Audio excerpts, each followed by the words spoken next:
Bismillahirrahmanirrahim. Assalamualaikum warahmatullahi wabarakatuh.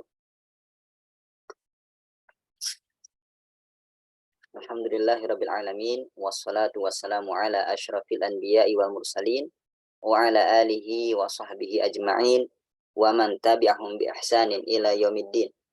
Asyhadu an la ilaha illallah wahdahu la syarikalah wa asyhadu anna Muhammadan abduhu wa rasuluh wa saffiyuhu min khalqihi wa khaliluh, amma ba'd.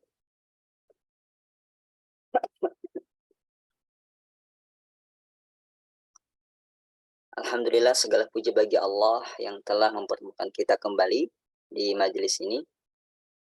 Dan mudah-mudahan teman semua diberikan kesehatan, diberikan taufik dan hidayahnya, serta kemudahan dan keluasan rezeki dari Allah Subhanahu wa Ta'ala. Insya Allah malam ini kita akan lanjutkan estafet kajian kita di majelis, ya, di kelas ilmu syar'i bersanad. Dan kita sudah masuk ke hadis yang ke-61. Ya, insya Allah 4 pertemuan lagi kita akan selesai dari kitab ini. Dan kita akan melangkah ke kitab yang baru, yaitu pelajaran mustalahul hadis, mengilmui istilah-istilah ulama dalam ilmu hadis, ya. Jadi jadi insya Allah paham apa yang dimaksud dengan hadis sahih, hadis hasan, hadis dhaif, ya, hadis mauquf, ya. Apa bedanya sunnah dengan asar, ya. Karena terkadang kita nggak tahu istilah-istilah itu. Dan insya Allah kita akan mempelajarinya setelah khatam pelajaran ini. Jadi tetap semangat, ya. Bismillahirrahmanirrahim. Qala al-musannif rahimahullahu ta'ala al-hadisul hadi wa sittun. Hadis yang ke-61. Al-ihsan fi dzabhi. Kelihatan ya teman-teman di layar? Hadis yang ke-61 berkaitan tentang, ya, berbuat baik ketika menyembelih. Pada hadis sebelumnya kita sudah mengilmui tentang sembelihan, ya, dan peralatannya. Kriteria bagaimana kita menyembelih sudah dijelaskan di hadis yang ke-60. Sekarang hadis ke-61. Bagaimana adabnya, ya. Rasulullah SAW memberikan kepada kita petunjuk agar berbuat baik kepada siapapun, ya. Itulah indahnya ajaran Islam. Jangankan kepada manusia, kepada hewan pun kita harus berbuat baik. Sampai di momen ketika menyembelih, ya, kita dituntut berbuat baik kepada hewan yang mau kita sembelih. Ini menunjukkan Islam agama yang penuh dengan rahmat, kasih sayang. Bagaimana itu hadisnya? An Shaddad bin Aus radhiyallahu taala anhu anna Rasulullah sallallahu alaihi wasallam qala innallaha katabal ihsana ala kulli syai' fa idza qataltum fa ahsinu al-qitlah wa idza dabahtum fa ahsinu adhibhah wal yuhidda ahadukum syafratah wal yurih dzabihatah. Rawahu Muslim. Dari Shaddad bin Aus radhiyallahu taala anhu bahwasanya Rasulullah sallallahu alaihi wasallam bersabda, sesungguhnya Allah telah mewajibkan. Jadi kataba itu bisa bermakna menulis, bisa bermakna mewajibkan. Sebagaimana dalam firman Allah, ya ayyuhalladzina amanu kutiba alaikumusiyam. Hai orang yang beriman, diwajibkan atas kamu puasa. Ya, mudah-mudahan kita bisa bertemu Ramadan tahun ini. Amin. Innallaha katabal ihsan. Sesungguhnya Allah mewajibkan berbuat baik, ya, kepada segala sesuatu. Ya. Ini adalah bentuk kesempurnaan kebaikan seorang hamba. Dia tidak hanya beribadah kepada Allah, ya. Dia tidak hanya berbuat baik kepada dirinya, akan tetapi dia berbuat baik kepada siapapun, baik manusia, bahkan hewan pun. Fa'idha qataltum, apabila engkau membunuh, fa'ahsinu al-qitlah, maka perbaguslah dalam membunuh. Ini dalam masalah kisos ya. Bukan berarti kita boleh membunuh seseorang. Maksudnya adalah ketika kita mengkisos. Ya. Jadi kalau orang membunuh, maka dibunuh. Jadi Islam memberikan petunjuk kalau kita hendak menegakkan kisos kepada orang lain, maka ya kisoslah dengan cara yang baik. Dalam Islam, ketika menghukum kisos, itu langsung dipenggal leher. Karena dengan dipenggal leher, cepat mati. Cepat mati. Ya. Berbeda dengan orang-orang kafir. Ketika mereka menjajah kaum muslimin, lihat, mereka menyiapkan berbagai macam siksaan, bentuknya, alatnya. Ya, ada yang pakai peti paku, ada penjepit, ada pengait, ada yang digergaji. Nah, itu jauh dari yang namanya peri kemanusiaan. Tapi Islam, walaupun dia orang yang bersalah, tetap ketika dikisos langsung. Bagaimana caranya dia ini cepat. Cara ya, kisos langsung lehernya dipenggal oleh algojo, langsung mati. Tajam senjatanya pun. Tapi lihat, ya orang kafir dahulu ketika menjajah orang-orang Islam, ya menyerang orang Islam, masya Allah, sangat jauh dari perikemanusiaan. Ada yang dibakar hidup-hidup. Dalam Islam dilarang membakar, ya kan? Menghukum dengan membakar. Ada yang digergaji, ya dibelah dua, ya. Seperti ada yang dimutilasi. Nah, itu jauh dari perikemanusiaan. Islam berbeda. Wa idza dabahtum fa ahsinu adzibha. Apabila kalian menyembelih, maka sembelihlah dengan baik. Ya. Bagaimana caranya? Wal yuhidda ahadukum syafratah, yaitu dengan menajamkan senjatanya, menajamkan alat sembelihannya.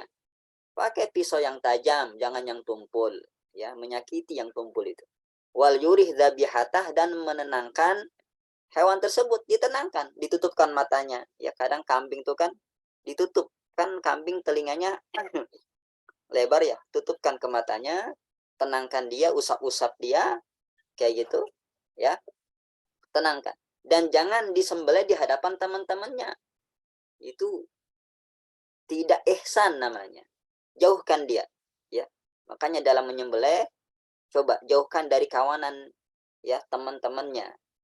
Itu mereka punya mata. Melihat temannya disembelih, stres nanti. Itu dia bentuk praktek. Nabi ngasih kaidah plus ngasih contoh, ya. Ini sebaik-baik pengajaran, kayak gitu. Dan berbicara masalah berbuat baik, maka ulama membagi dua. Ada berbuat baik yang hukumnya wajib, ya, seperti ya ketika kita menunaikan kewajiban kita, ya, kepada orang lain. Semisal orang tua kita, wajib bagi kita berbakti. Itu termasuk berbuat baik kepada orang tua. Hukumnya wajib. Ya, kemudian kepada istri dan anak dengan menafkahinya, ya, nafkah lahir, nafkah batin, itu wajib hukumnya. Berbaik kepada mereka. Seperti itu. Silaturahim, ya, itu berbuat baik, menyambung tadi silaturahim, menunaikan hutang, membayar hutang, menunaikan amanah, ya. Kalau kita bekerja, ya kita tunaikan, itu ihsan, berbuat baik. Maka kita itu hukumnya wajib untuk berbuat baik kepada orang-orang tersebut. Ada yang sifatnya ihsannya itu tidak wajib, ya ihsan yang mustahab. Ihsan yang mustahab. Ya, apa yang lebih dari yang tadi disebutkan tentunya. Ya. Hal ini masuk ke dalam apa?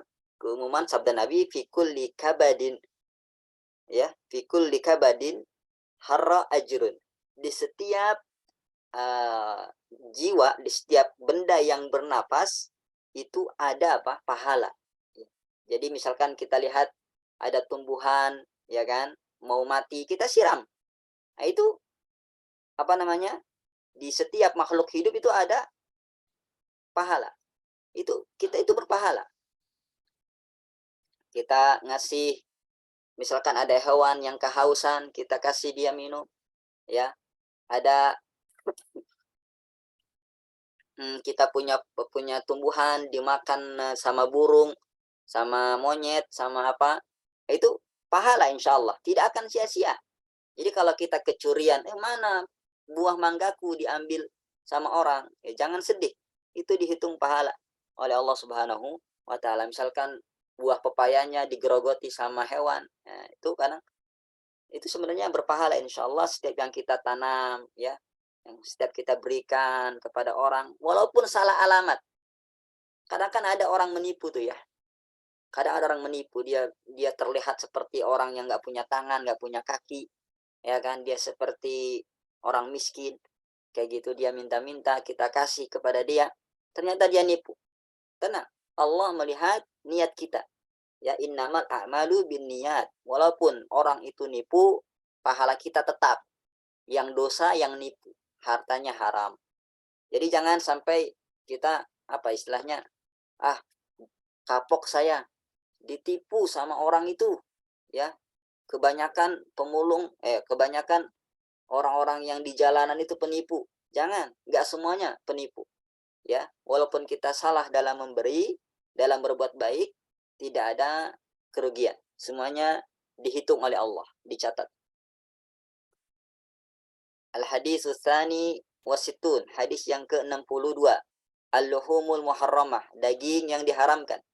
An Jabir bin Abdullah radhiyallahu taala anhuma qala, dari Jabir bin Abdullah radhiyallahu taala anhuma berkata, harrama Rasulullah sallallahu alaihi wasallam yauma Khaibar al-humurul insiyah wa luhumal bighal. Rasulullah SAW mengharamkan pada perang Khaibar al-humur al-insiyah, keledai yang jinak, ya, wa luhumal bighal, dan daging bigol. Apa bigol ini? Dia perkawinan silang antara kuda dengan keledai, ya. Apa namanya? Saya lupa nama hewannya, Allah musta'an. Bigol, ya. Wa kulladzi nabin binasiba, ada yang tahu kasih tahu ya. Wa kulladzi nabin minasiba, dan setiap hewan yang memiliki taring dari hewan buas. Jadi setiap hewan buas yang memiliki taring. Wa kulladzi mikhlabin minadh-dhair, dan setiap burung, ya, yang memiliki cakar, itu juga haram. Jadi kita sekarang masuk ke bab makanan, ya. Masya Allah, seorang muslim juga perhatian terhadap masalah perut. Jangan asal masuk, harus diperiksa dulu, makananku halal apa haram, ya. Alhamdulillah di Indonesia ada lembaga yang mengurus ini, kehalalan, ya, halal dan haram. Ini sebuah nikmat dari Allah. Kalau kita tinggal di luar negeri, belum tentu ada lembaga halal dan haram, ya. Di Indonesia diperhatikan oleh pemerintah kita, dan seorang muslim pun harus perhatian masalah halal dan haram. Yang punya suami, ingetin suaminya, mas, kerja yang, carilah nafkah yang halal, mas. Contohlah para wanita salaf, ketika mereka melepas suaminya, mengantarkan suaminya, ya, untuk berangkat kerja, istrinya berpesan, wahai suamiku, kami bisa tahan, menahan lapar, ya, sehari, 2 hari, 3 hari, tapi kami tidak akan tahan menahan api neraka. Maka carilah, ya, harta yang halal, nafkah yang halal. Karena Rasulullah bersabda, ayulahmin nabata an sukhtin fannaru aula bihi. Daging mana saja yang tumbuh dari haram, ya, dari barang yang haram, maka nerakalah yang akan menyantapnya. Ya, naudzubillah, ya, yang menyebabkan kita masuk neraka salah satunya adalah makanan yang haram. Jadi coba tanya kepada suaminya, kerjamu apa mas? Ya, ingetin yang halal, jangan yang haram. Nasihati dia, ya, suami, untuk mencari nafkah yang halal. Nggak masalah walaupun sedikit tapi berkah, ya, daripada banyak, ya, itu tidak akan berkah. Tetap aja kurang, banyak sekali gangguan, banyak sekali kekurangan, ya, tidak berkah. Nah, di sini Rasulullah menyebutkan macam kriteria makanan yang haram. Pertama, al-humur al-insiyah, yaitu keledai yang jinak. Keledai ada dua macam. Pertama, keledai jinak. Ini yang biasa dipakai tunggangan oleh Nabi. Ya. Yang kedua, keledai yang liar. Ini biasanya di padang rumput, yang sering kita sebut zebra. Ini humur wahsyiyah, bukan hawasyiyah. Humur wahsyiyah, keledai liar, ya, alias zebra. Itu zebra halal, ya, karena dia liar. Adapun humur insiyah, ya, keledai yang jinak, yang sering dipakai tunggangan, pengganti kuda, itu haram hukumnya. Loh kok bisa gitu, ya kan? Ya, itu ketetapan dari syariat, ya. Tidak bisa kita ganggu gugat. Nah, kita pun di Indonesia nggak pernah makan makanan kayak gitu ya, nggak ada. Keledai jinak, keledai liar nggak ada di Indonesia, ya kan? Nggak pernah kita lihat itu, kecuali di kebun binatang. Mengenai kehalalan humur wahsyiyah itu ada di Sahih Bukhari dan Muslim, di mana Abu Qatadah beliau berburu mendapatkan humur wahsyiyah, ya, zebra. Kemudian dibawa ke Nabi, ya, dihidangkan kepada Nabi dan Nabi pun memakannya. Ya, kata beliau, kulu, makanlah, itu halal. Kayak gitu. Yang kedua, waluhumul bigol, dan daging bigol. Apa, ada yang tahu bigol? Iya, betul, itu yang saya maksud. Jadi bigol tuh dia peranakan antara kuda dengan keledai. Lahirlah bigol. Jadi besarnya pun di bawah kuda, di atas keledai dia. Saya tahu, tapi qadarullah, Allah lupakan nih ingatan saya. Hewan ini nama Indonesianya. Wa kulladzi nabin, ya. Jadi mulai. Ya mungkin mulai. Ini asing namanya. Ada nama yang lebih akrab di telinga kita, tapi qadarullah, Allah lupakan, ya. Astagfirullah, astagfirullah. Kalau kita lupa, istighfar, ya. Maida nusita fadhkurismallah. Yang ketiga, wa kulladzi nabin minasiba. Ini kriteria yang ketiga, ya. Dan setiap hewan buas. Ingat, setiap hewan buas. Berarti yang enggak buas, ya, setiap hewan yang buas yang memiliki taring, ya, maka ini pun haram. Seperti apa? Harimau, ya kan? Singa, ya. Kemudian serigala, anjing. Nah, itu kan hewan-hewan buas memiliki taring. Maka itu haram hukumnya. Dia itu berburu dengan taringnya, itu dia. Hewan-hewan itu. Kemudian wa kulladzi mikhlabin minat thair, dan setiap burung yang memiliki cakar, yang dengan cakar itulah dia memburu, ya, memburu buruannya. Elang, ya kan, nggak pakai cakar tuh, memburu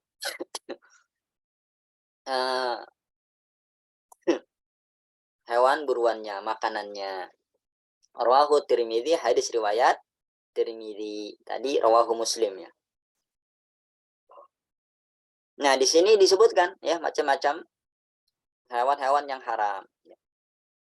Sebenarnya kalau kita lihat buka Al-Quran itu banyak, ya, nggak banyak sih. Dalam Al-Quran, konsep Al-Quran ketika mengharamkan makanan yang halal itu sedikit. Karena memang hukum asal dari makanan itu halal. Hukum asal dari makanan itu halal. Selama tidak ada dalil yang mengharamkan dan tidak ada indikasi memudaratkan, maka haram. Maka halal. Kayak gitu. Seperti tumbuh-tumbuhan, sayur-sayuran, buah-buahan, selama nggak beracun, ya, nggak masalah. Kayak gitu. Termasuk hewan-hewan laut, itu semuanya halal. Baik yang hidup maupun yang bangkai. Halal. Ya, apapun bentuknya, halal. Selama itu hewan laut, hewan air. Kemudian ketika berbicara hewan daratan, ya, kebanyakan halal, sedikit yang haram. Ya. Seperti hewan ternak itu halal, ya.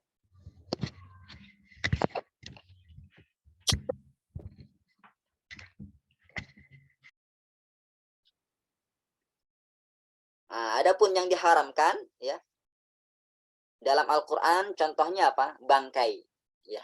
Kalau kita nemu bangkai selain bangkai hewan apa laut, selain bangkai ikan sama bangkai belalang itu haram. Bangkai itu apa sih? Ini perlu diperhatikan. Bangkai itu apa? Mau belajar. Ini aja nih.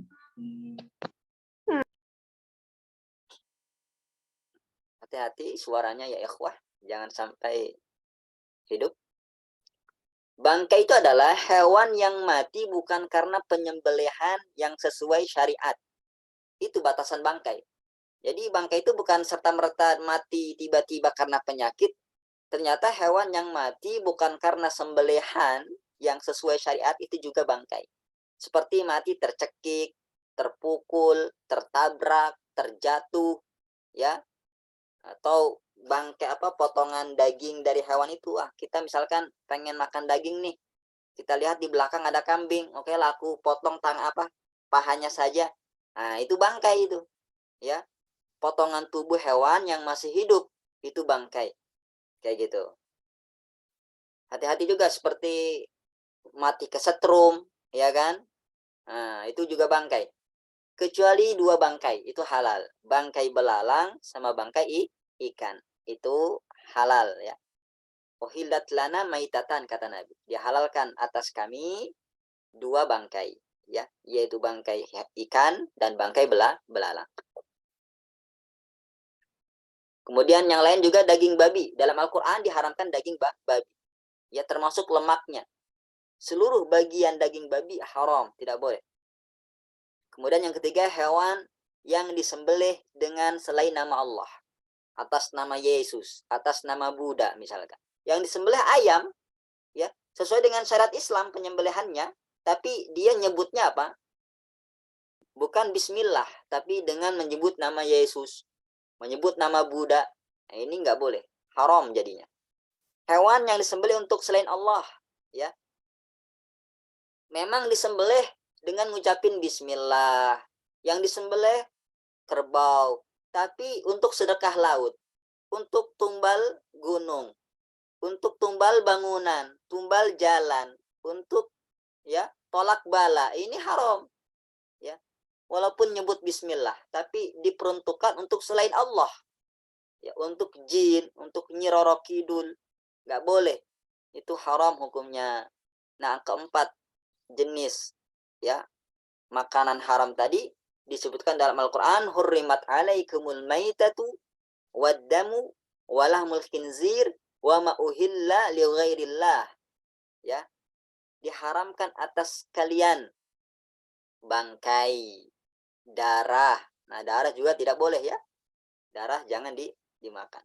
Walahmul khinzir, daging babi, dan apa yang disembelih untuk selain Allah ya. Wal munkhaniqatu wal mauqudatu wal mutaraddiyatu wan natihatu wa ma akala sabu' ila ma dakkaitum wa ma dzubiha 'alan nusub ya. Hewan yang tercekik, hewan yang terpukul, terjatuh, ditanduk, diterkam binatang buas, nah itu pun haram kecuali kalau kita keburu menyembelihnya. Ada hewan jatuh ya, ada hewan tertabrak oleh mobil, sapi tertabrak oleh mobil ya, dia masih ngamuk-ngamuk, kita sembelih langsung boleh ya. Yang keburu disembelih halal. Ada hewan ditanduk sama ya sapi, kambing ditanduk sama sapi, kejang-kejang kambingnya, keburu kita sembelih halal ya, seperti itu. Nah dalam hadis ini dia yang Rasulullah sebutkan ya. Ada lagi ya jenis-jenis yang lain.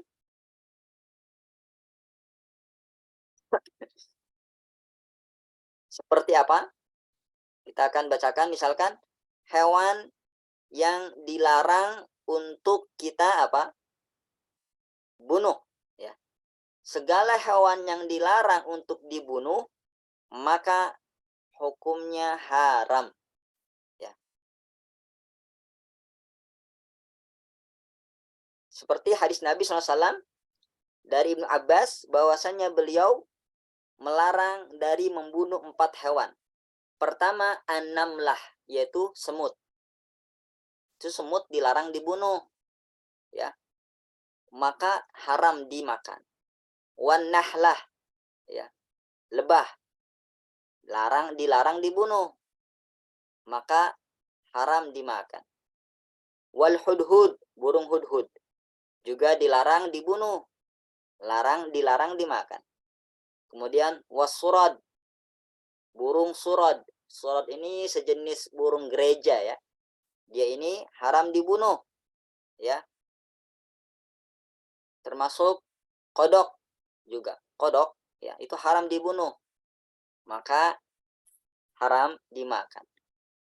Ini kaidah-kaidah saja saya sebutkan. Segala hewan yang disuruh dibunuh juga haram untuk dimakan. Tadi yang dilarang, ya, sekarang yang disuruh. Yang dilarang dibunuh, ya, ada 4 tadi hewannya. Dan hewan yang disuruh dibunuh, ini juga haram untuk dimakan.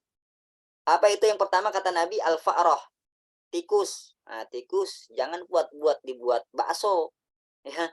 Haram dimakan tikus. Wal akrab, kalajengking, ya, nggak boleh dimakan. Dia disuruh dibunuh, tapi nggak boleh dimakan. Wal hudaya, burung hudai, jenis burung ini, ya. Wal ghurab, burung gagak, ya, gagak nggak boleh dimakan, tapi boleh dibunuh. Bahkan diperintahkan, ya, dibunuh. Kemudian wal kalbul akur, dan anjing, ya, itu disuruh dibunuh. Cicak juga, cicak disuruh dibunuh. Nabi SAW bahkan ada pahala khusus. Kata Sa'ad bin Abi Waqqas, amaran Nabi SAW, ya, biqatlil wazag. Rasulullah menyuruh kita untuk membunuh cicak. Bahkan pahalanya kata Rasulullah dalam Sahih Muslim, man qatala wazagan fi awwali darbatin kutibat lahu mi'atu hasanah. Barang siapa yang membunuh cicak dengan sekali pukulan, maka ditulis baginya 100 kebaikan. Wa fi tsaniyah duna dzalik, kalau membunuh cicak pada pukulan yang kedua, maka baginya pahala kurang dari 100. Wallah alam berapa, nggak disebutin sama Nabi berapanya.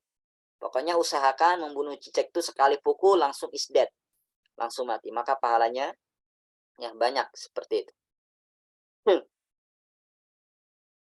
Juga termasuk binatang yang menjijikkan, ya. Semua binatang yang menjijikkan itu Allah haramkan.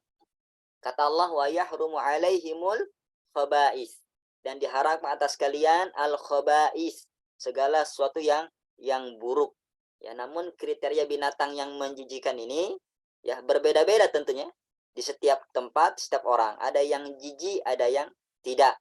Maka yang jadi standar, ya, menurut para ulama adalah tabiat atau perasaan orang yang normal, ya, dari, ya, yang tidak terlalu miskin, ya, juga tidak terlalu kaya, sedang-sedang saja. Sedang-sedang saja. Bukan pula orang pedalaman kadang makan apa saja, ya kan? Seperti itu. Dia orang sedang, ya. Tidak orang pedalaman sekali, ya. Juga tidak orang kota sekali. Orang kota kadang gampang jijian.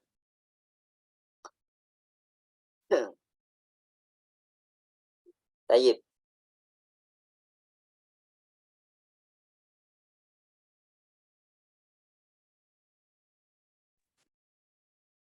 Ular termasuk, ya. Ular itu haram. Iya, semut, lebah tidak halal untuk dimakan. Jangan dimakan dia. Dilarang dibunuh. Dilarang untuk dibunuh. Baik. Alhamdulillah, ya, insyaallah yang halal banyak, ya. Dan yang halal itu sesuai dengan tabiat manusia. Al-hadits tsalis wasittun, hadis yang ke-63. Tahrimu tasyabbuhir rijali bin nisa'i wal aksi. Haramnya menyerupai, ya, laki-laki dengan wanita ataupun sebaliknya. Ya, ingat keharaman laki-laki menyerupai wanita dan wanita menyerupai laki-laki. Jadi harus jadi masing-masing. An Ibni Abbas radhiyallahu taala anhuma qala, dari Ibni Abbas radhiyallahu taala anhuma berkata, qala Rasulullah sallallahu alaihi wasallam, Rasulullah sallallahu alaihi wasallam bersabda, la'anallahu al-mutasyabbihina minar rijali bin nisa wal mutasyabbihati minan nisa'i bir rijal. Allah melaknat laki-laki yang menyerupai wanita dan wanita yang menyerupai laki-laki. Hadis riwayat Bukhari. Ikhwati fillah, ya perlu dipahami bahwasannya Allah menciptakan kita itu ada laki-laki, ada perempuan. Dan Allah ya telah memberikan kekhususan bagi masing-masing laki-laki dan wanita. Nah, itulah yang dilarang. Jangan sampai kekhususan ini diterjang oleh lawan jenis kita. Misalkan kita nih, laki-laki, punya kekhususan A. Jangan sampai wanita menirunya. Ya, menirunya. Wanita misalkan punya kekhususan B. Jangan pula laki-laki menirunya. Tidak boleh. Memang kita tidak pungkiri ada satu kesamaan antara lelaki dan wanita. Kayak gitu. Misalkan laki-laki ya makan, ya perempuan makan. Ya, berarti boleh kita menyerupai wanita dalam makan, ya. Sama-sama makan. Kayak gitu. Tidur, laki-laki dan perempuan sama-sama tidur. Nggak mungkin kita larang, nggak boleh engkau menyerupai wanita. Kenapa? Karena wanita tidur. Ya, itu termasuk perkara yang ya sama, laki-laki butuh tidur, perempuan butuh tidur juga.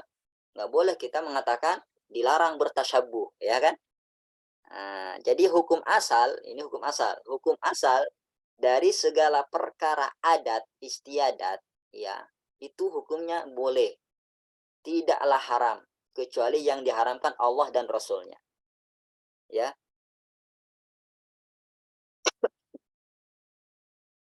Contohnya apa nih? Ya, contohnya ya, kekhususan wanita. Apa? Emas. Emas.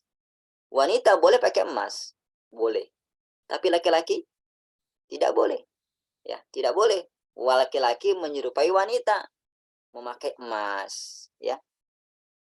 Sutra itu kekhususan wanita. Nggak boleh laki-laki menyerupai apa? Wanita pakai sutra. Kayak gitu. Lipstick, ya. Kayak gitu. Itu lipstick kan kekhususan wanita. Nggak boleh kita menyerupai wanita pakai lipstick. Nanti dikira banci. Ya. Nah, pengharaman ini apakah hanya menyangkut pakaian saja? Tidak. Termasuk pakaian, cara bicara, ya, tingkah pola, nggak boleh. Cara berjalan. Kadang berjalan wanita kan khusus dia. Ya, berbeda dengan laki-laki. Laki-laki berjalan dengan tegap, ya, gagah. Jangan pula gemulai-gemulai kayak perempuan jalannya. Haram. Pakaiannya juga. Ada pakaian khusus wanita. Ada pakaian khusus laki-laki. Jangan sampai pakaian wanita dipakai laki-laki. Pakaian laki-laki dipakai wanita. Kayak gitu. Ada ya kekhususan masing-masing. Dalam cara bicara pula. Jangan pula laki-laki bicaranya kayak perempuan. Tidak boleh. Ya. Itu semuanya dilarang. Kekhususan. Jadi ini hikmahnya sangat besar sekali, ikhwati fillah. Kenapa kita dilarang menyerupai lawan jenis? Karena Allah Subhanahu wa taala ya menjadikan laki-laki itu lebih tinggi derajatnya dibandingkan wanita. Allah berikan tanggung jawab besar kepada laki-laki. Ya, Allah memberikan kepada laki-laki itu martabat qawamah, yang membimbing, memimpin, menjaga, melindungi, mendidik. Ya, makanya Allah tuh bedakan perangkatnya. Ya, perangkatnya wanita beda dengan perangkat laki-laki. Kayak gitu. Lihat. Karena laki-laki mencari nafkah, Allah berikan dia tubuh yang kuat, kekar. Karena wanita melahirkan, Allah berikan dia tubuh yang memungkinkan untuk melahirkan dengan mudah. Ya, begitu juga dalam syariat Islam, perintah-perintah agama kan dibedakan tuh. Ya, wanita nggak wajib Jumat, nggak wajib jihad, laki-laki wajib. Seperti itu. Jadi ada memang sesuatu yang dikhususkan, ada sesuatu yang disamakan. Nah, apa yang beda jangan pula diambil. Ya, dalam masalah penampilan saja, misalkan laki-laki ada jenggotnya, perempuan nggak ada jenggotnya. Ya, dari segi fisik saja itu beda. Ya, dari segi tubuh saja beda. Nah, dari sini kita bisa paham bahwasannya ya, memperhatikan perbedaan ini penting sekali. Ya, penting sekali agar bisa jalan kehidupan dengan baik. Bayangkan jika laki-laki jadi wanita, rusak tatanan kehidupan. Ya, akan muncul LGBT. Naudzubillah. Ya, penyakit itu bahaya. Kebanyakan gara-gara LGBT lah, HIV/AIDS menyebar dan lain sebagainya. Ya, nggak ada lagi keturunan, bahaya. Punah nanti manusia. Nggak ada lagi yang bangun-bangun rumah. Makanya Islam menutup. Jadi pekerjaan-pekerjaan laki-laki udah laki-laki yang megang. Ini sekarang orang-orang kafir udah mulai mereka merekrut wanita-wanita. Ya, kita perhatikan ya. Pabrik-pabrik yang dicari pekerja wanita. Ya kan? Seperti itu. Makanya laki-laki banyak yang nganggur. Ya, seharusnya apa? Bagi tugas lah. Bagi tugas. Laki-laki mencari nafkah di luar, bekerja, perempuan ngurusin rumah, ngurusin anak, ya. Insya Allah rumah tangga tenang. Kenapa tuh rumah tangga sering ribut? Karena terkadang nggak mengerti kewajiban dan hak. Ya, semuanya pengen dicaplok. Suami bekerja, istri bekerja. Akhirnya rumah nggak keurus, anak nggak keurus. Bagaimana? Pulang dari kantor, pulang dari tempat kerja, lapar, nggak ada yang nyiapin makanan. Ya, anak-anak belum mandi. Pendidikan gak terperhatikan, jadi cekcok. Nah, ini pengalaman saja, ya, pengalaman ya dari beberapa ikhwan kayak gitu. Ketika kedua-duanya bekerja, nah itu rumah tangga nggak berjalan dengan baik. Tapi kalau suami bekerja, istri fokus rumah tangga, mengurus anak, mengurus rumah tangga, keperluan suami terpenuhi, adem, ya, adem. Tapi kalau sama-sama bekerja, ini kasus dari sebagian ikhwan, ya nggak semua juga. Tapi setidaknya ya, ini mungkin salah satu hikmah. Ya, kenapa dibagi tugas ya? Karena kata Rasulullah apa? Wal mar'atu ra'iyatun ala baiti ba'liha wa auladihi. Ya, wanita itu adalah pemimpin di rumah suaminya dan anak-anaknya. Itu dia. Ya, karena memang penting kali sosok untuk memperhatikan urusan internal rumah tangga. Ya, laki-laki urusan eksternal rumah tangga. Insya Allah dengan seperti itu rumah tangga pun akan jalan dengan baik. Begitu juga dalam Islam, selain dilarang kita melarang bertasyabuh, menyerupai yang perempuan atau yang laki-laki, juga dilarang menyerupai orang-orang kafir. Ya, man tasyabbaha biqaumin fahuwa minhum, kata Rasulullah. Barang siapa yang menyerupai suatu kaum, maka dia bagian dari kaum tersebut. Dilarang kita menyerupai orang kafir. Ini seperti sekarang nih, Valentine Days. Ini tasyabuh kita dengan orang kafir, ikut-ikut merayakan. Jadi kapan dikatakan tasyabuh? Kalau itu merupakan kekhususan orang kafir, kekhususan ajaran mereka, ya, agama mereka, itu yang dilarang. Itu yang dilarang. Atau ya, yang bertentangan dengan syarat Islam. Ada tuh kebiasaan orang kafir, ya, tapi bertentangan sama syarat Islam. Seperti kehidupan gaya kumpul kebo, ya kan, serumah tinggal padahal belum menikah. Itu gaya orang kafir, kekhususan mereka, kebiasaan mereka, ya, dilarang dalam Islam. Nggak boleh kan kita Ya, iyyakum waddukhul 'alan nisa. Janganlah kalian masuk ke tempat wanita. Enggak boleh kita ikhtilaf. Nah, itu dilarang. Kebiasaan seperti itu bertentangan. Jadi sama juga dengan ini, dilarang laki-laki menyerupai kekhususan wanita. Wanita menyerupai kekhususan laki-laki. Enggak boleh. Ya. Nah, ini orang tua penting. Hati-hati anak-anak, ada tanda-tanda menyerupai lawan jenis.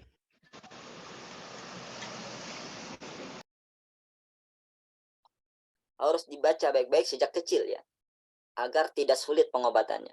Kalau terlihat anaknya kok suka berdandan, jalannya lemah gemulai, ya kan, mainnya sama perempuan, nah itu segera ya ke psikolog, segera obati sebelum terlambat. Jangan sampai anak kita seperti itu, yang laki-laki. Sama perempuan juga. Kok perempuan ini kok sukanya main bola, kok sukanya berkumpul sama kawan laki-laki, ya. Pakai baju-bajunya kok kaos-kaosan kayak gini dan lain sebagainya. Nah, itu segera diobati. Kenapa? Dilarang dalam agama. Yaitu khawatir nanti ada kelainan perilaku. Hadis surabi wasitun, hadis yang ke-64. Likulidain dawaun. Setiap penyakit ada obatnya.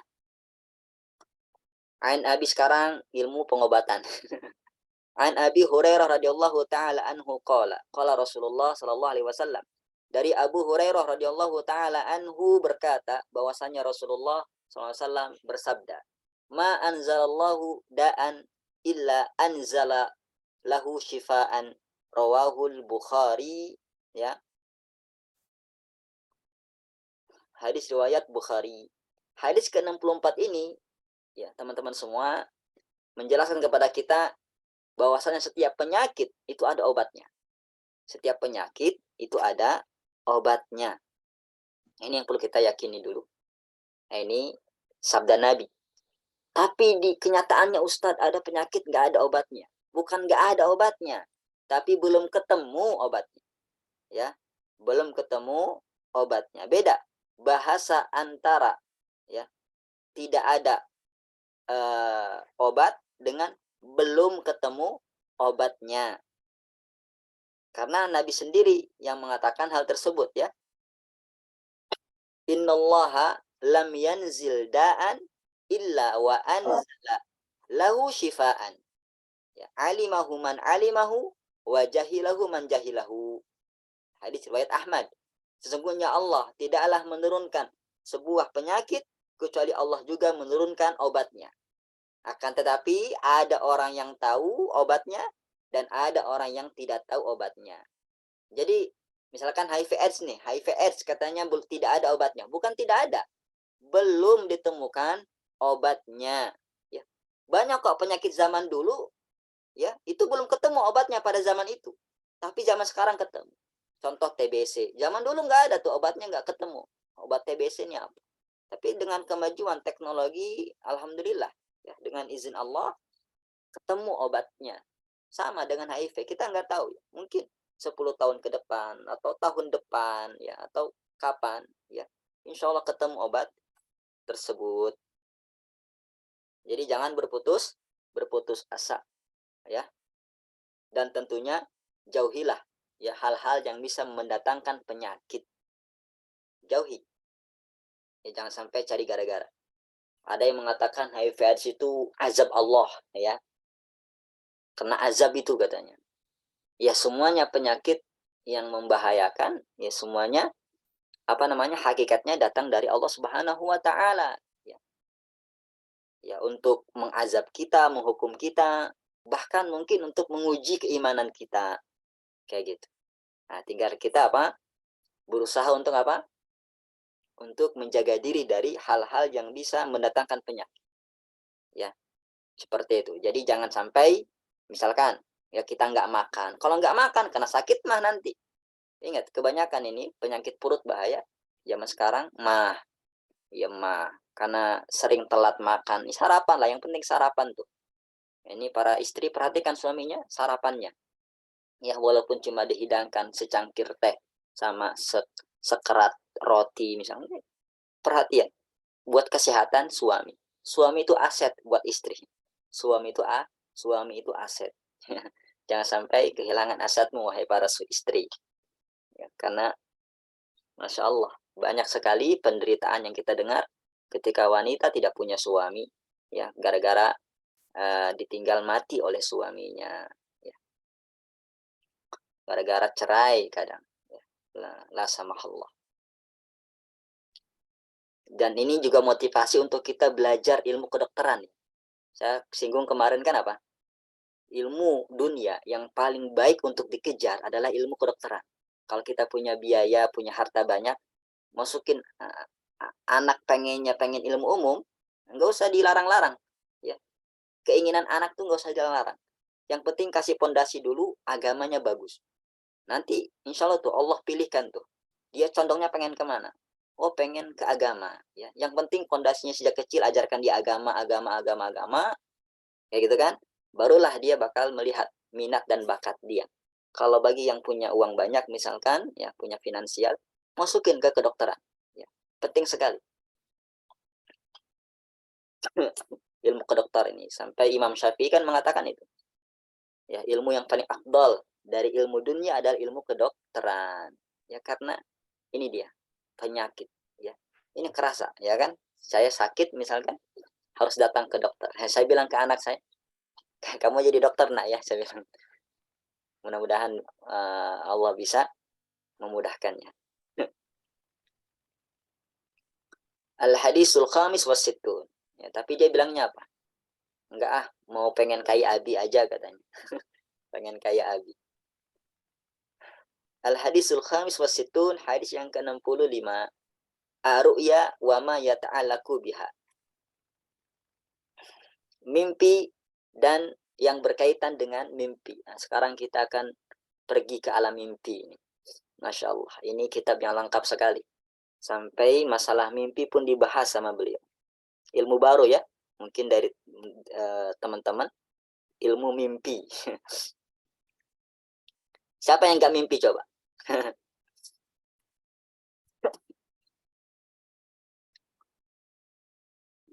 Ada yang kabar pernah mimpi?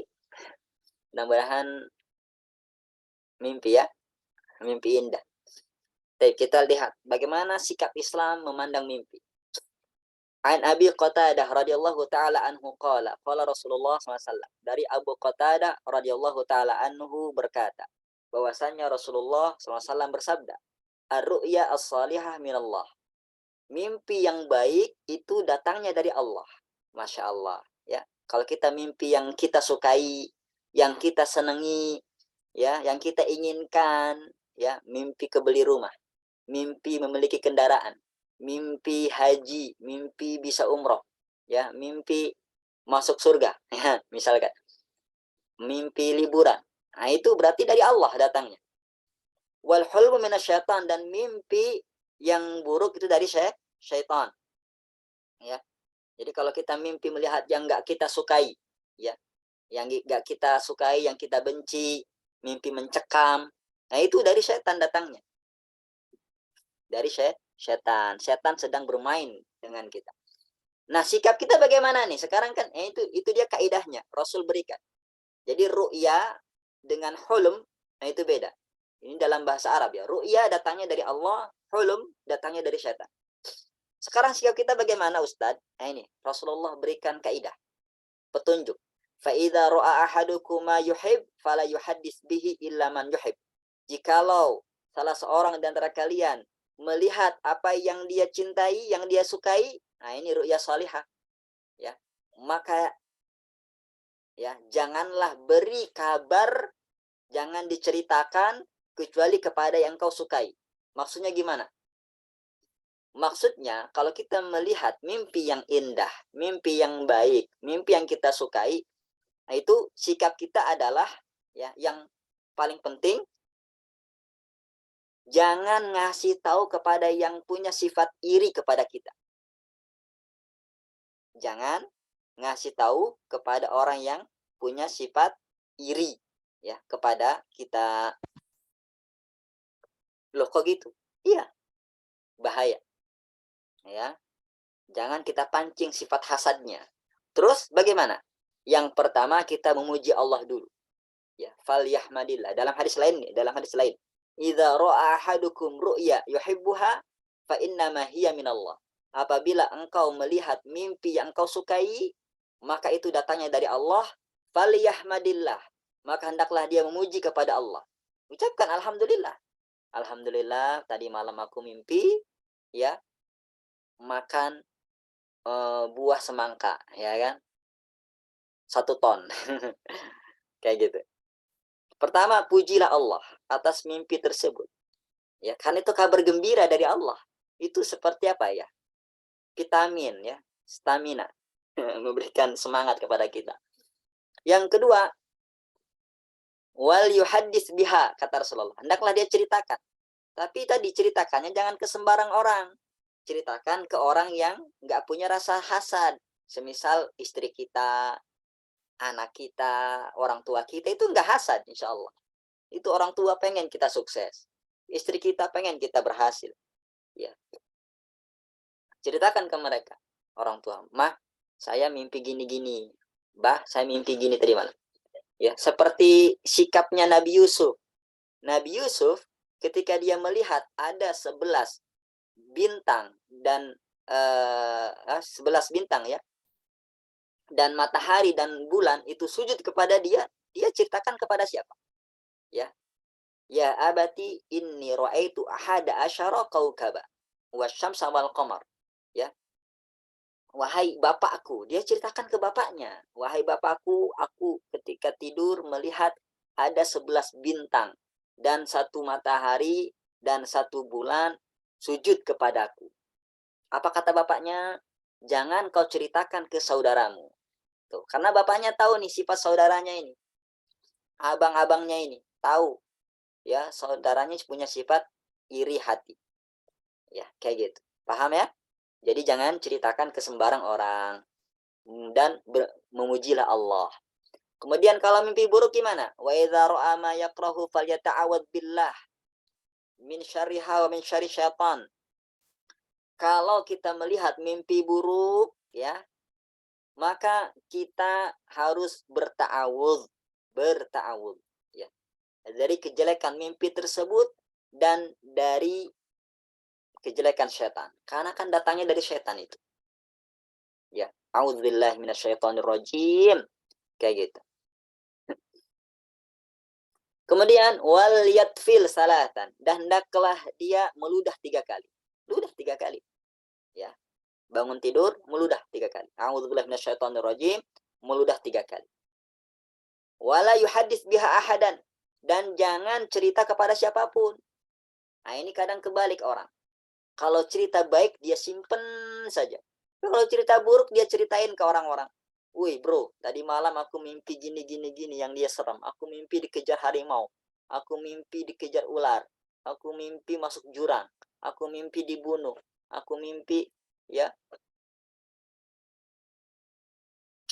jatuh kemana. Seperti itu. Jangan ceritakan ke orang. Udah simpen.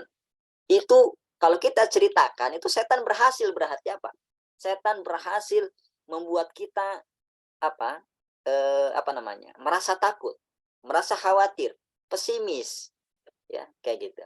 Nah kalau kita berta'awudz, kita meludah 3 kali, kita tidak menceritakan ke orang lain, fa innaha lan tadurrah, kata Rasulullah, maka mimpi itu nggak bakalan membahayakan dia. Tuh, nggak bakalan. Ya, nggak bakalan membahayakan dia. Muttafaqun alaih, hadis riwayat Bukhari dan Muslim. Ya.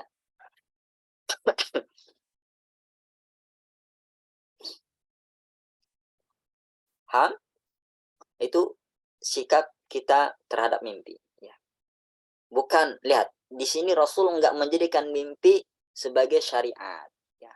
Ini jangan tiru orang-orang, ya sebagian kaum muslimin melihat mimpi, kemudian mimpi mendapat amalan, ya diamalkan.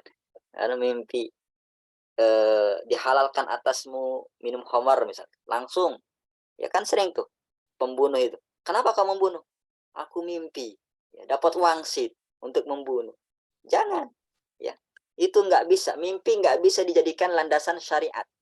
Nggak bisa dijadikan landasan syariat. Jangan sampai kita jadikan mimpi sebagai patokan syariat. Al-hadis sadis wasitun. Hadis yang ke-66. Husnul islamil mar'i. Baiknya Islam seseorang. Ini hadis dalam Sahih Bukhari, dalam Arba'in Nawawi. An Ali bin Al-Husain radhiyallahu taala anhu. Qala Rasulullah sallallahu alaihi wasallam, dari Ali bin Al-Husain, ya, cucunya Nabi, cicitnya Nabi ini. Ali bin Husain bin Ali bin Abi Thalib. Rasulullah SAW bersabda, min husni islamil mar'i tarkuhu ma la ya'ni. Di antara ciri baiknya Islam seseorang adalah meninggalkan sesuatu yang tidak baik untuk dia, yang tidak bermanfaat untuk dia. Rawahu Malik wa Ahmad. Hadis riwayat Malik dan Ahmad. Warwahu Ibnu Majah an Abi Hurairah. Warwahu Tirmidzi an Ali bin Husain wa an Abi Hurairah. Dan diriwayatkan juga oleh Imam Ibnu Majah dari Abi Hurairah, dan Imam Tirmidzi dari Ali bin Husain dan dari Abi Hurairah. Jadi ini banyak jalurnya. Ada yang datang dari Abu Hurairah, ada yang datang dari jalur Ali bin Husain. Ya, isinya sama. Min husni islam mar'i tarkuhu mala yakni.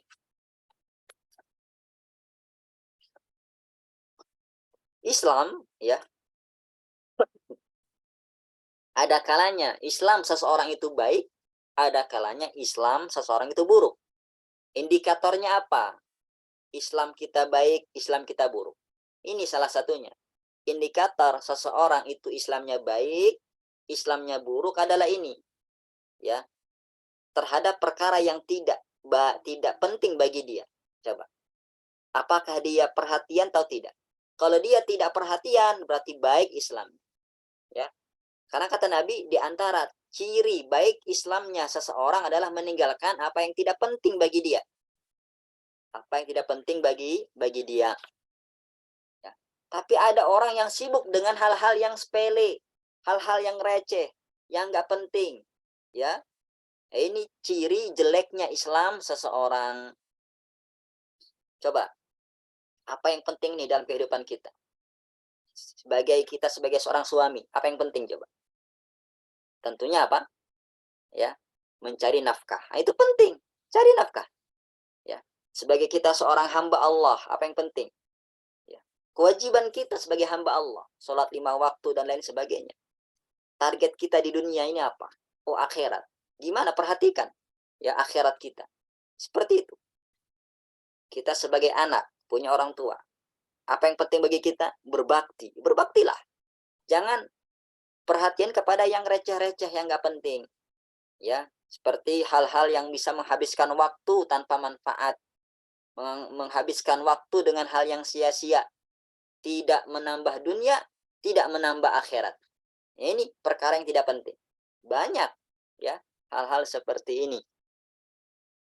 Seperti itu. Bermain berlebihan, ya kan?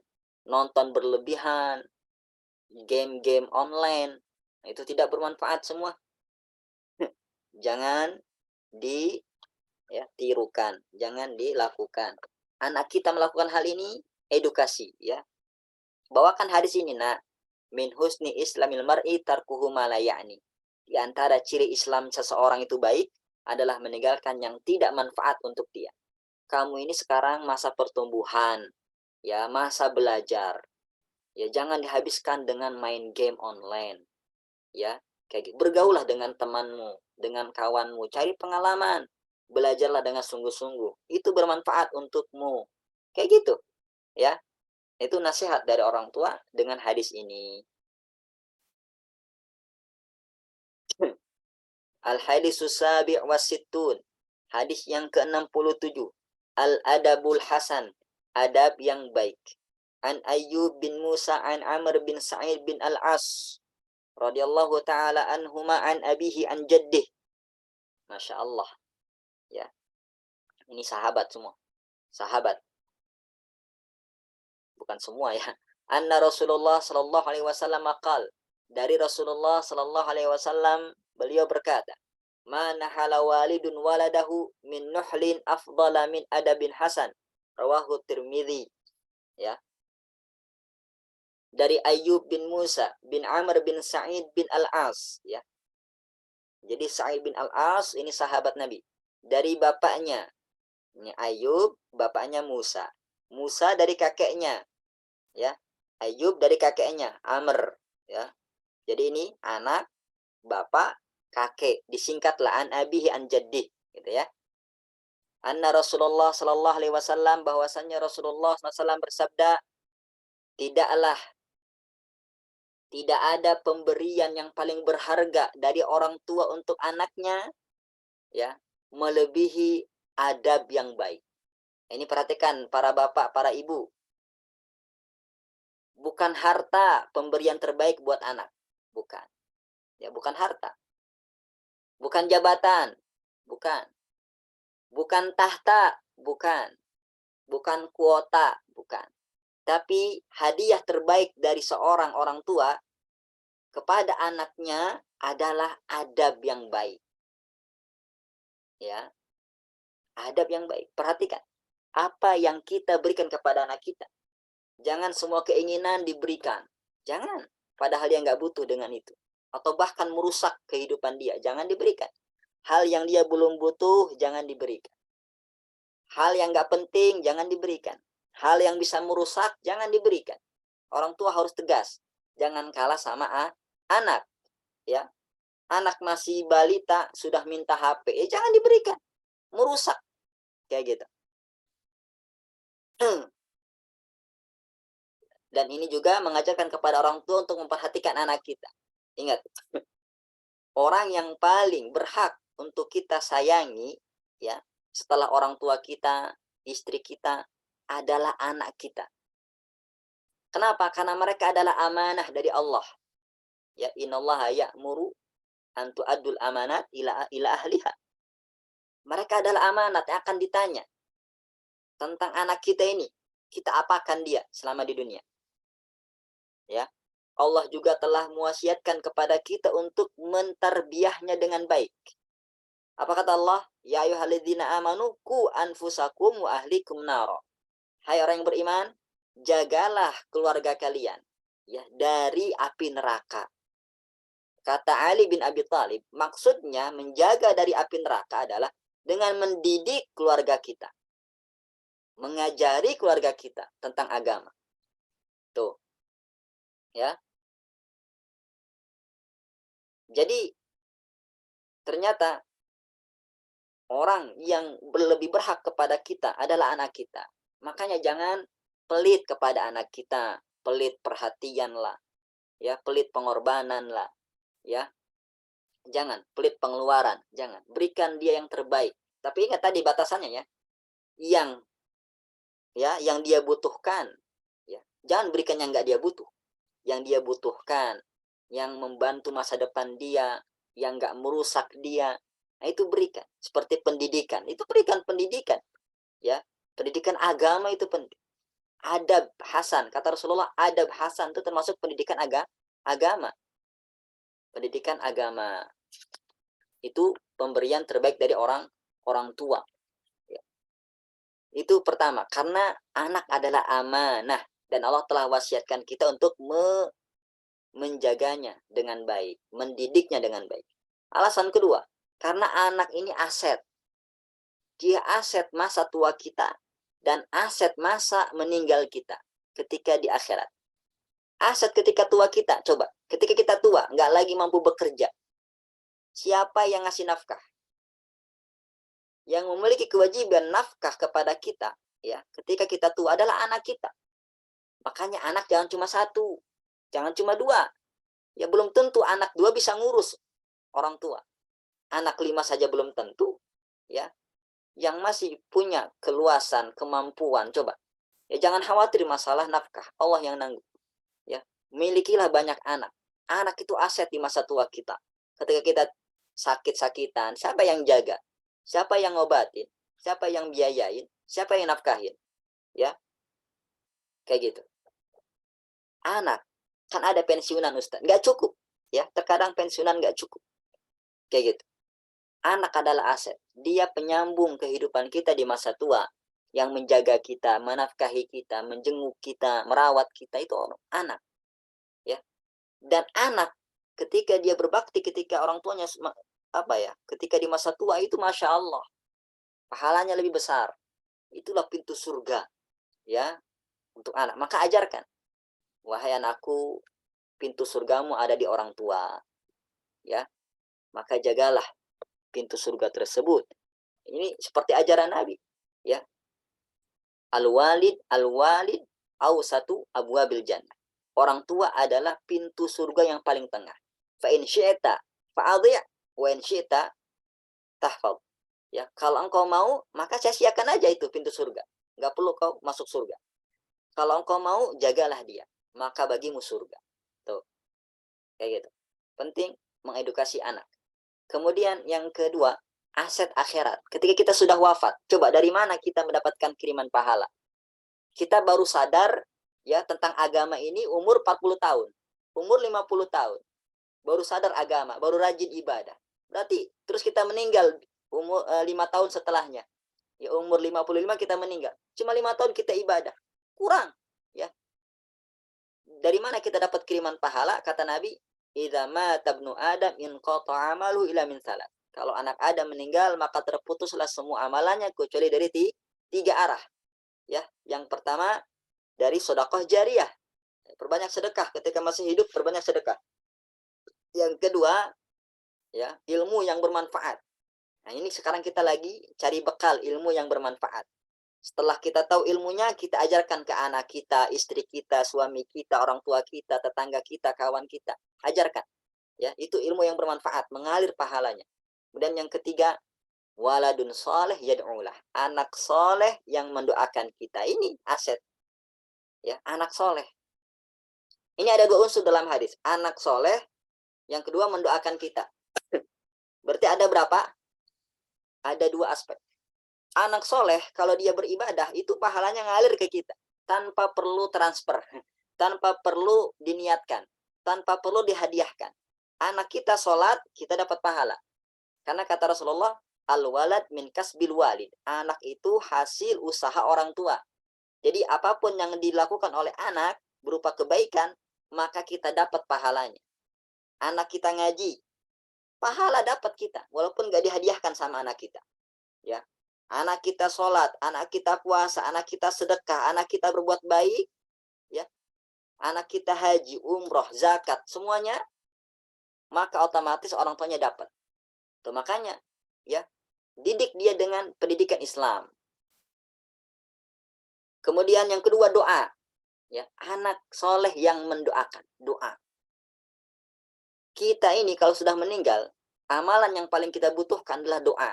Allahumma gfir lahu warhamhu wa'afihi wa'afu anhu. Doa, ya. Coba, doa siapa yang kita harapkan? Doa tetangga. Lupa di mereka, mereka lupa sama kita. Doa saudara, boro-boro, lupa itu. Tapi kalau anak yang soleh, dia ingat orang tuanya. Dia doakan orang tuanya. Ya. Dan kita butuh itu di kuburan, kita butuh doa anak kita. Rabbighfirli wali walidayya warhamhuma kama rabbayani shaghira. Kayak gitu. Anak harapan kita untuk mendoakan kita. Ya, jadi penting memberikan pendidikan anak ya terkait agama, yaitu penting sekali. Makanya kata Nabi itu, tidak ada pemberian yang paling afdal untuk seorang anak dari orang tuanya ya melebihi pendidikan adab yang baik, ya, alias pendidikan agama. Nah, kalau kita biarin anak kita, ya, uang jajannya diberikan, ya, motor dibelikan, HP diberikan, tapi pendidikan zong nggak kita berikan, bahaya, ya, bahaya sekali. Kenapa? Kena dosa jariah kita. Kalau kita lalai dalam mendidik anak, kena dosa jariah. Ya, dia nggak sholat, kita kena dosa nggak sholat. Dia zina, kita kena ya dosa zinahnya. Dia minum khamr, dia mencuri, dia membunuh, kena kita dosanya. Kenapa? Karena ketika kita masih hidup, nggak kita didik dia dengan baik, ya. Nggak kita didik dia, nggak kita masukin dia ke sekolah, ke pesantren atau ke sekolah agama, nggak kita perhatikan pendidikan agamanya, ya. Cuma taunya ngasih jajan, taunya ngasih baju, ngasih makan, ngasih rumah, ngasih fasilitas kendaraan dan lain sebagainya. Tapi pendidikan agama zong, nasihat zong, ya tidak ada. Allah musta'an. Jangan sampai jadi orang tua yang merugi, ya. Anaknya bukannya jadi aset dunia dan akhirat, malah jadi penyakit, ya, bagi orang tuanya. Bikin pusing, bikin stres. Ya, kasus narkoba lah, kasus membunuh lah, menghamili anak orang lain lah. Wih, ya, mumpung belum terlambat, jagalah anak kita, korbankan waktu kita untuk mendidiknya. Sabar-sabarin lah. Sabar-sabarin dalam mendidik. Kadang butuh kesabaran didik anak itu. Kita bilang A, dia bilang O. Kita bilang ba, dia bilang B. Nah, itu butuh sabar. Ba, B. Sa, su, katanya. Coba ulangi lagi. Nggak tahu, lupa. Nah, sabar. Ayo sholat. Setelah berdiri apa? Langsung sujud dia. Aduh, ya. Nggak masalah. Ajarin dia sholat. Ya. Kayak gitu. Al-hadis tsamin wasitun. Hadis yang ke-68. Ini pembahasan makin seru ini. Intiqaul ashab. Ya, memilih teman. Masya Allah. Ya, lengkap sekali. Sekarang milih teman bagaimana ini? An Abi Musa al-Ash'ari radhiyallahu taala anhu qala Rasulullah sallallahu alaihi wasallam. Dari Abu Musa al-Ash'ari radhiyallahu taala anhu, beliau berkata bahwasanya Rasulullah bersabda, "Matsalul jalisi salihi wal jalisi su kahamilil miski wa nafikhil kir." Perumpamaan teman duduk yang baik, ya, perumpamaan teman yang baik dan teman yang buruk itu ibarat, ya, penjual minyak wangi dan tukang besi. Jadi teman yang baik dimisalkan oleh Nabi dengan tukang minyak wangi, dan teman yang buruk Rasulullah misalkan dengan tukang besi. Bagaimana itu? Fahamilul miski imma an yukhdiyak wa imma an tabta'a minhu. Adapun penjual minyak wangi, maka dia bisa saja memberimu, ya, memberi hadiah. Nih, minyak wangi buatmu. Atau engkau membeli darinya, ya, membeli darinya. Artinya apa? Kita kecipratan wanginya. Kalau kita punya teman yang baik, kita kecipratan baiknya. Ya, wa imma an tajida minhu rihan thayyibatan, atau kita mendapatkan bau yang baik, ya. Nggak bisa beli, nggak dikasih. Tapi karena kita sering nempel sama teman kita yang tukang minyak wangi, ya, wanginya pun ikut sama kita. Tuh. Tapi kalau temannya buruk, wa nafikhul kir imma an yuhriqa thiyabaka wa imma an tajida rihan khabisatan. Adapun teman yang buruk itu ibarat tukang besi, yang bisa saja dia membakar bajumu. Tukang besi di mana tempatnya? Di pembakaran dia. Ya, kalau kita berteman dengan tukang besi, lama-lama kita kebakar baju kita karena kita dekat dengan bara api. Ya, tukang besi dia buat apa? Buat pedang, pisau, ya. Dipukul-pukuli besi tersebut hingga pipih. Wa imma an tajida rihan khabisatan, atau engkau mendapatkan bau yang tidak sedap. Kenapa? Karena apa? Karena kita sama tukang besi di hadapan tungku api. Tungku api kan membawa aroma tuh, asap, bau. Ya, kita kalau duduk lama di depan sate, bakar sate, kan kita bau asap baju kita. Sama, ya, tukang bakar besi, ya, tukang besi ini ketika dia menempa besinya, kita berteman dengan dia karena bau, ya, asapnya. Muttafaqun alaih. Masya Allah. Jadi hadis ini memberikan motivasi kepada kita untuk mencari teman yang soleh dan menjauhi teman yang buruk. Jangan sampai kita bermudah-mudahan dalam berteman. Ya, karena kata Nabi, almar'u ala dini khalilih. Seseorang itu agamanya tergantung agama temannya. Seseorang tergantung agama temannya. Falyandur amman yukhalil. Hendaklah engkau melihat dengan siapa engkau berteman. Ya, pepatah Arab juga mengatakan as-sahib sahib. Teman itu bisa menarik. Kalau temannya baik, dia ditariknya kita ke yang baik. Kalau teman buruk, ditariknya kita ke yang buruk. Ya, jadi jangan sampai seperti itu. Maka pilihlah teman yang baik agamanya. Walaupun mungkin kerjaannya biasa saja, pendidikannya biasa saja, keluarga yang biasa saja, ya, nggak kaya. Ini patokan kita mencari teman bukan materi, bukan dunia. Carilah teman yang karena agamanya. Ya, insya Allah nggak bakalan rugi. Beda kalau patokan kita mencari teman yang dunia. Yang ada kita sakit hati, kecewa, iri hati, ya, nggak bersyukur. Coba teman kita punya ya kendaraan roda 4, kita roda 2. Apa kita nggak minder? Apa kita nggak bersyukur nanti kepada Allah? Ya, kayak gitu. Karena teman kita salah. Ya, kita patokan teman kita cari yang materinya.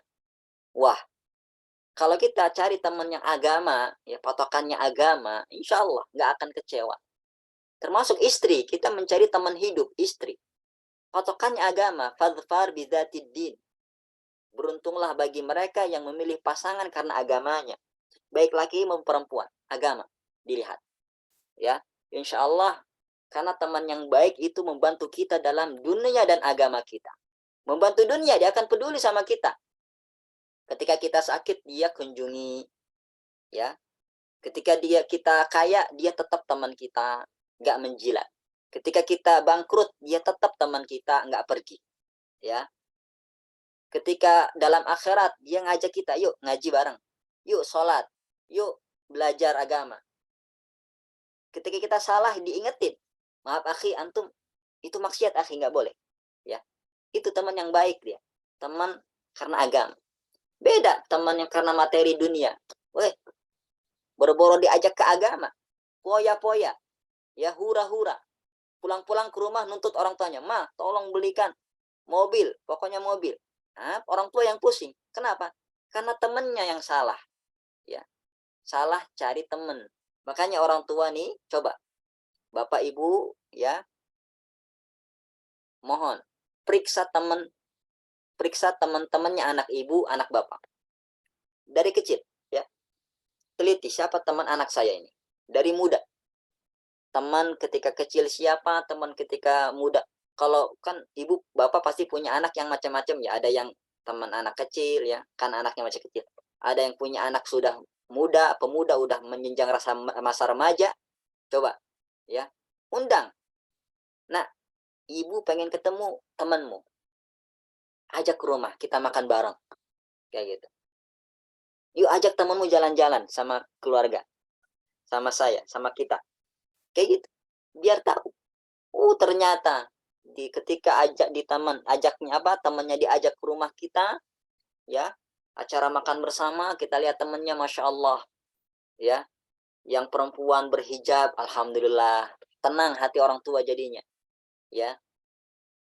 Ini pas ke rumah ternyata masya Allah, pakaiannya you can see, ya kan? Adabnya nggak karuan, ya nggak menutup aurat. Nah ini, tunggu aja kehancuran anaknya. Hati-hati. Orang tua perhatikan. Siapa teman anakmu? Ya, coba jangan nggak mau tahu, harus tahu. Harus tahu. Nah, ajak temanmu ke rumah. Ya, kayak gitu. Jangan terlalu terlihat ini kali ya, modus kali ya, jangan terlihat. Jadi ajak dalam kesempatan acara makan bareng misalkan, liburan bareng misalkan. Jadi nggak curiga. Dia pun anak pun senang. Oh, anak orang tuaku perhatiannya sama kawanku. Kayak gitu. Baik. Jadi mari kita perhatikan teman kita, termasuk teman anak-anak kita. Jangan sampai kita bina dia. Ya kita sudah melaksanakan nih pesan hadis ini nih, mendidik dia. Ya, yang hadis sebelumnya nih, kita didik dia, kita masukin dia pesantren, sekolah Islam. Kita ajarkan dia sholat, baca Quran, adab, dah. Ternyata kawannya yang merusak. Ya, itu ibarat kita bangun bangunan, ya kan, kita susun bata, ya, 2 orang, bapak dan ibu bangun rumah, Temannya 15 orang menghancurkan bangunan tersebut. Ya. Sekarang ternyata apa? Ada musuh di dalam selimut, ya. Temannya sendiri yang merusak. Seperti itu. Jangan sampai kecolongan, ya. Bapak dan Ibu, perhatikan teman anak kita. Karena akibatnya fatal. Nabi sendiri mengatakan seperti itu. Ya, bahkan Imam Syafi'i itu pernah berwasiat, anil mar'i la tas'al wasal an qarinihi fa innal qarina bil muqarani yaqtadi. Tentang seseorang jangan tanya kepribadiannya, jangan tanya orangnya, tapi tanya siapa temannya, kata Imam Syafi'i. Siapa temanmu? Oh, temanku orang yang suka ibadah, orang yang suka ngaji, ya, yang paham agama. Oh, insya Allah baik. Ya, tapi temannya ini ternyata teman yang buruk, mencuri, minum khamer, pacaran, suka bolos. Ya udah, tunggu sajalah kehancuran anak kita. Ya, mumpung belum, yuk selamatin anak kita. Selamatin diri kita, ya. Kita pun juga harus pandai bergaul, mencari teman yang baik-baik. Al-haditsu tasi' wasitun. Hadis yang ke-69. Nabahatul mu'min, ya. Kesigapan seorang mukmin, ya. Apa istilahnya, ya? Kewaspadaan seorang mukmin. Ini kewaspadaan seorang mukmin. Jadi mukmin itu harus waspada.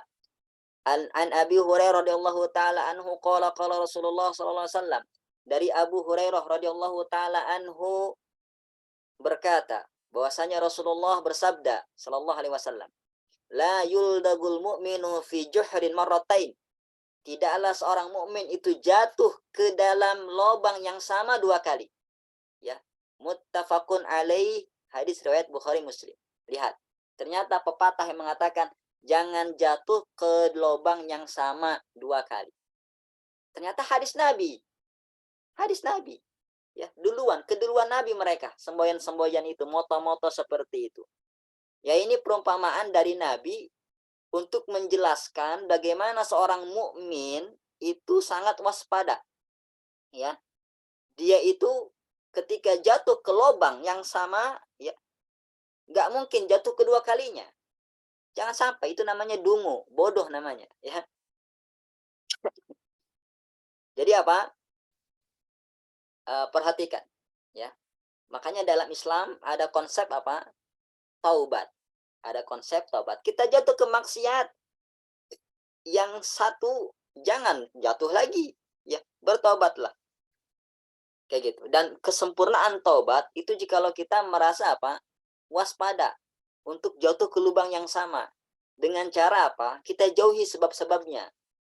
Ya, kayak gitu. Misalkan dulu pernah berzina. Ya, sebabnya karena sering bertemu akhwat atau pacaran. Ya jangan pacaran. Jangan ketemu akhwat. Kayak gitu. Ya, kalau memang nggak kuat, ya nikah saja. Jangan sampai melakukan hal yang diharamkan. Misalkan dulu merokok, ya. Pengen bebas dari rokok. Ya caranya jauhi rokok. Jauhi teman rokok. Jangan dekatin. Seperti itu. Jadi hendaklah kita menjauhi hal-hal yang bisa menjerumuskan kita ke lubang yang sama. Terkadang kita ini apa? Pengen bertobat, tapi apa? Nggak menjauhi sebab-sebabnya. Nggak menjauhi sebab-sebabnya. Ya Ustadz, ana begadang terus nih Ustadz. Ana habis waktu ana dengan cara dengan begadang. Kenapa begadang? Karena HP, main HP. Ya udah, waktu tidur jauhi HP, jauhkan HP dari tempat tidur, taruh di tempat meja, ya, ya taruh di atas meja, jangan di samping tempat kita tidur, kayak gitu misalkan, ya. Atau kenapa sering begadang? Diajak kawan, jangan jauh, jangan deketin kawan seperti itu, ya. Kenapa sering bolos? Diajak kawan, jangan deketin kawan, ya, seperti itu. Jadi hendaklah seorang mukmin memiliki tingkat kewaspadaan yang tinggi, ya. Jangan sampai jatuh kedua kalinya ke tempat yang sama. Sama juga dengan urusan dunia kita, urusan dunia. Sudah tahu di situ ada lubang, kita masih jalan situ juga, ya, kayak gitu. Sudah tahu itu bikin rugi, masih kita lakukan juga. Ini kita tahu nih karyawan ini menipu, kita pertahanin juga, ya udah, dia bakal nipu lagi nanti, ya seperti itu. Jangan dipertahankan, jangan dilakukan lagi. Al-hadisus sab'un, hadis yang ke-70. Isalul khair, ya, cabang kebaikan. An Abi Dzar Al-Ghifari radhiyallahu taala anhu qala qala Rasulullah sallallahu alaihi wasallam. Khisalul khair ini perkara-perkara kebaikan, ya, cabang-cabang kebaikan. Dari Abi Dzar Al-Ghifari radhiyallahu taala anhu, beliau berkata, Rasulullah SAW bersabda, ya Abu Dzar, ini nasihat Nabi kepada Abu Dzar. Ya Abu Dzar, wahai Abu Dzar, la akla kat tadbir. Allah musta'an. La akla kat tadbir. Wahai Abu Dzar, tidak ada kecerdikan dibandingkan pengaturan. Ini maksudnya gimana? Ya. Maksudnya ikhwati fillah, ini jadi ada 3 nasihat dari Nabi kepada Abu Dzar. Nasihat pertama, la akla kat tadbir, tidak ada kecerdikan, ya, dalam dibanding pengaturan. Jadi dalam hadis ini menunjukkan kepada kita bahwasannya ketika seseorang mampu memanage, mengatur dengan baik, berarti dia cerdas. Ya. Dia atur waktu dirinya, ya. Atur waktu sholatnya, waktu belajar, waktu makan, dia atur dengan baik, berarti ini orang cerdas. Ada bos, pimpinan perusahaan, dia atur dengan baik, ya, perusahaannya, karyawannya dengan baik. Itu berarti bos yang mantul, yang hebat. Kepala sekolah, kepala pesantren, ya, dia atur dengan baik, ya, lembaganya. Nah, berarti bagus, ya, guru-guru, siswa-siswinya, berarti dia cerdas. Jadi dilihat di pengaturannya, ya. Manage dia dalam masalah dunia dan dalam masalah akhirat. Ya, bagaimana mengatur? Ya, kadang kita pengen cita-cita apa? 1 hari 1 juz, ya kan? One day 1 juz. Tapi nggak bisa-bisa, ya, berarti kurang nih. Kurang cerdas nih. Masa 1 juz saja nggak bisa dalam sehari. Ya, seperti itu. Atau dia punya punya jadwal belajar nih, kayak kita nih malam ini jadwal jam 8, ya 15 kita ada belajar, masih aja ada yang nggak hadir gitu kan. Kayak gitu, berarti kurang bagus manajemennya, ya, kurang menguasai akalnya, ya, kayak gitu. Masya Allah, hebat ini yang hadir-hadir, apalagi yang selalu setiap malam hadir di kelas kita, berarti menunjukkan kecerdasan dia dalam memanage, ya, karena dia mampu memanage, mengatur waktu dengan baik, itu menunjukkan akalnya cerdas, tidak tersibukkan, dia fokus. Wasiat yang kedua, wala warakal kaf, ya,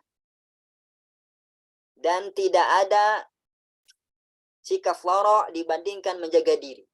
Ya, kita sering, saya ini pengen wara, gimana sih cara wara? Ini al-kafu, cara wara yang mutakhir, yang mantul. Wara yang hakiki adalah dengan apa? Kita menjaga diri kita, ya, menjaga lisan kita, menjaga tangan kita, menjaga pikiran kita, menjaga mata kita, ya, dari perkara-perkara yang haram. Ya, menjaga perut kita dari yang haram, itu wara. Menjaga makan kita, menjaga tangan kita dari mencuri, itu wara. Menjaga mata kita memandang dari yang haram, itu wara. Menjaga lisan kita dari yang haram, ucapan yang haram, ghibah, fitnah, mengejek, itu wara. Ya, kita nggak minta-minta, itu wara. Kayak gitu. Jadi wara itu apa? Menjaga diri dari yang haram, itu wara. Itu pesan yang kedua. Makanya barang siapa yang menjaga hatinya dari syahwat, dari keraguan, ya, dari rasa iri, sombong, akhlak yang jelek, ya, itu wara. Barang siapa yang menjaga lisannya dari gibah, namimah, bohong, mencerca, ucapan yang haram, ucapan yang keji, itu wara. Barang siapa yang menjaga kemaluannya, pandangannya dari yang haram, menjaga dari zina, itu wara. Yang menjaga perutnya dari makan yang haram, ya, itu wara. Masya Allah. Makanya kalau tanya gimana cara wara, ya tahan. Al-kafu itu menahan diri. Wala hasabaka husnul khuluq, dan tidak ada kedudukan paling tinggi dibandingkan akhlak mulia. Kita memandang kedudukan seseorang bukan dengan apa sih kedudukan dia di masyarakat, Kak, tapi bagaimana akhlaknya. Orang yang akhlaknya baik, maka kedudukannya tinggi, ya. Mulia dia di mata masyarakat. Ini mujarab ya. Kita tanyalah, siapa yang paling kau sukai? Pasti yang baik akhlaknya, yang baik adabnya, menghormati yang tua, menyayangi yang muda. Pasti tanyakanlah, ya. Orang-orang tuh nggak ada orang nggak suka yang semua orang pasti suka kepada yang akhlaknya baik, ya. Nggak ada yang nggak suka kepada akhlaknya baik. Hatta penjahat pun pasti suka kepada orang yang baik akhlaknya. Seperti itu. Makanya bisa menduduki kedudukan yang tinggi di masyarakat. Begitu juga dalam akhirat. Apa kata Rasulullah? Innal mu'min la yudriku darajatas shaim al-qaim bi husni khuluqi. Sesungguhnya seorang mukmin itu bisa mencapai derajat orang yang senang sholat malam dan yang suka puasa, ya, dengan akhlak yang mulia. Jadi kalau kita pengen mencapai derajat, ya, pahala orang yang suka sholat malam tiap malam, orang yang suka puasa tiap hari, maka dengan cara berakhlak mulia, ya. Mudah-mudahan Allah SWT memberikan kepada kita akhlak yang mulia, adab yang baik, ya, manajemen yang mumpuni, sifat menahan diri dari yang haram. Amin ya rabbal alamin. Rawahul Baihaqi fi Syu'abil Iman, hadis riwayat Imam Baihaqi dalam, ya, Syu'abil Iman. Kitab Syu'abil Iman, kitab yang sangat bagus sekali. Barakallahu fikum, jazakumul khairan. Mungkin sampai sini. Insyaallah taala semut haram dibunuh, tapi sering refleks. Kalau tidak sengaja maka nggak masalah. Kata apa kata Rasulullah? Innallaha yarfa'u min ummati al-khata' wa nisyan wa mastukrihu alaih. Sungguhnya Allah itu mengangkat, ya, catatan amal dosa dari hambanya, dari umatku, gara-gara apa? Khata', salah, nggak sengaja. Nah, ini salah nggak sengaja, refleks. Kemudian nisyan, lupa. Kemudian wamas tukru alaih, yang terpaksa. Nggak masalah. Insya Allah tidak masalah. Kalau kita memang nggak sengaja. Anak-anak bertanya, Ustadz, bagaimana jika lelaki pakai celana dalam wanita? Ya, atau yang semisalnya, misal sandal wanita, tapi masih di sekitar rumah. Karena yang ada pas di depan sandal adiknya wanita. Kalau sandal itu tidak terlalu, ya. Tidak terlalu mencolok. Apalagi sampai kasusnya memang karena memang terdesak. Tapi jangan dijadikan kebiasaan. Jangan dijadikan kebiasaan, ya. Pakailah sandal miliknya masing-masing. Karena sandal wanita pun kan macam-macam. Ada yang memang dia tidak khusus wanita, maka nggak masalah itu. Kayak sandal jepit, mau laki mau perempuan sama, ya, penggunaannya. Sandal jepit, ya. Ada yang sandal memang khusus wanita, itu jangan. Lalu bagaimana laki yang memanjangkan rambut namun dikuncir seperti, jangan, tidak, ya, tidak boleh memanjangkan rambut, ya, itu kekhasan wanita. Nabi saja panjang rambutnya tidak seperti wanita, hanya sebahu saja. Dan di masyarakat kita, ya, laki-laki yang panjang rambutnya nggak bagus. Ya, kita jangan cari gara-gara di masyarakat, jauhi fitnah. Jauhi fitnah, jangan sampai mencolok, jangan sampai membuat gibah masyarakat. Kalau sengaja. Kalau semutnya menyakiti, ya, para ulama mengecualikan, ya, mengecualikannya. Kalau semutnya menyakiti, mengganggu, maka kita boleh mengusirnya, ya. Kalau perlu membunuhnya, seperti itu. Tapi apa? Dalam kaidah fikih, yudfa'u darar biqadril imkan, ya. Tolaklah kemudaratan dengan seringan mungkin. Jangan langsung dibunuh. Ya, kalau gigit udah ginikan aja. Kayak gitu. Kadang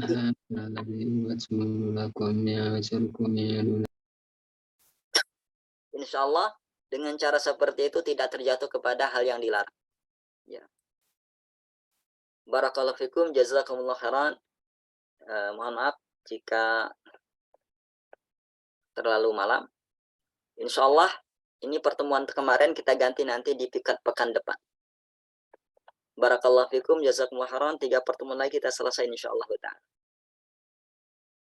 Bismillahirrahmanirrahim. Allahumma alimna ma yanfa'una wanfa'na bima 'allamtana. Rabbana zidna ilman warzuqna fahman. Ya muallima Daud alimna. Ya mufahhima Sulaiman fahimna. Subhanakallahumma bihamdik asyhadu an la ilaha illa anta astaghfiruka wa atubu ilaik. Syukran ikhwati fillah. Jazakumullahu khairan. Nanti insyaallah admin bakal membuat daftar kehadiran ya. Ini bakal diambil nilai kehadiran. Ya, sebagai pembeda lah, masa yang hadir tiap malam kita samakan nilainya dengan yang tidak hadir. Seperti itu. Taib, jazakumullah khairan. Tapi tentunya nanti nilai ujian juga penentu ya. Jangan sampai pula hadir tiap malam tapi nilai ujiannya kecil juga. Ya, nanti kalah sama yang nilainya tinggi. Ya, barakallahu fikum. Insyaallah adil lah, adil. Taib, jazakumullah khairan. Subhanakallahumma bihamdik asyhadu an la ilaha illa anta astaghfiruka wa atubu ilaik. Assalamualaikum warahmatullahi wabarakatuh. Waalaikumsalam warahmatullahi wabarakatuh. Waalaikumsalam warahmatullahi wabarakatuh. Jazakallah khair ya Ustaz. Wa iyyakum wa iyyakum.